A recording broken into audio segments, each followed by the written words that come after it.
presented by NN Music.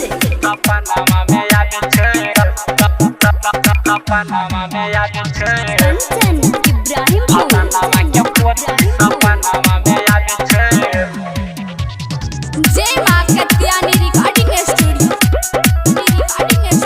Mansi एक कन्या। पहले एलै बेटियों कर के लिए इनकार रे, लागे है कि आई बेर करे पड़ते प्यार रे, पहले एलै बेटियों कर के लिए इनकार रे, लागे है कि आई बेर करे पड़ते प्यार रे, बार बार हमारा उ दिल धड़कावे छै। फलानावा के पोती सपनावा में आवे छै, फलानावा के पोती सपनावा में आवे छै,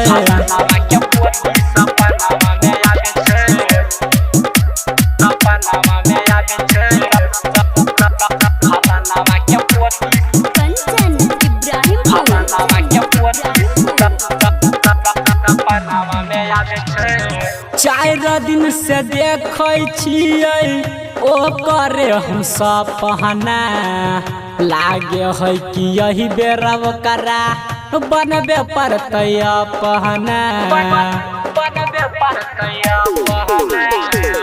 चार दिन से देखै छियै ओ करे हम सपना, लागे है कि बनबे पड़तै आई बेरा अपना, कहै छियै बुढ़ावा के लाठी लके आवे छै,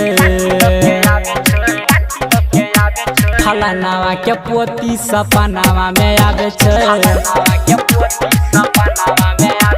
फलानावा के पोती सपनावा में आवे छै। अभी आप सुन रहे हैं NN म्यूजिक की शानदार प्रस्तुति।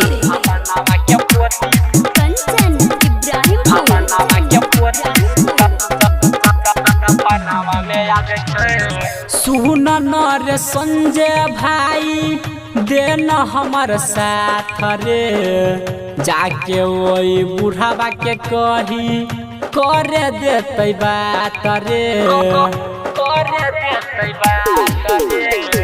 सुन रे पवन भाई देना हमार साथ रे, जाके वही बुढ़ावा के कही करे देते बात रे, रमन जी नाम के उ रट लगावे छै, फलानावा के पोती सपनावा में आवे छै, फलानावा के पोती सपनावा में आवे छै।